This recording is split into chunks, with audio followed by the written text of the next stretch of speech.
Hi, I'm Nathan, and we did the Dawes Act. The Plains Indians, before westward expansion, lived a nomadic lifestyle. They followed bison herds and hunted them on horseback. The Plains Indians were also avid farmers, planting primarily beans, squash, and corn. The Dawes Act completely went against the Indian Appropriations Act of 1851. The Indian Appropriation Act of 1851 forcibly moved natives onto reservations. The Dawes Act split up the reservations' land into individual natives' land. Before westward migration, the Great Plains Indians were still facing problems of their own. War was becoming increasingly common. Tribes would often raid each other or the Spanish and Americans for horses and other resources.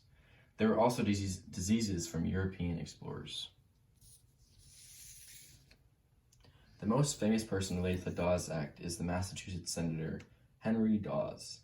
A Western Republican, he wrote the act on February 8, 1887, in order to try to assimilate the indigenous people rather than to remove them.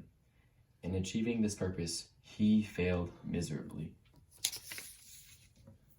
Life for indigenous people within reservations was horrible. People were dependent on the federal government and faced problems such as addiction and poverty en masse. Once the Dawes Act was passed, tribes were thrown into panic and feared that their cultures were ending at the hands of the United States government. Some short-term effects were that it ended natives' tradition of farming communally, and it broke the social bonds between tribes. Long-term effects were native poverty and loss of land. From 1887 to 1934, the natives' land was decreased by 90 million acres. Westward expansion was too fast and too violent.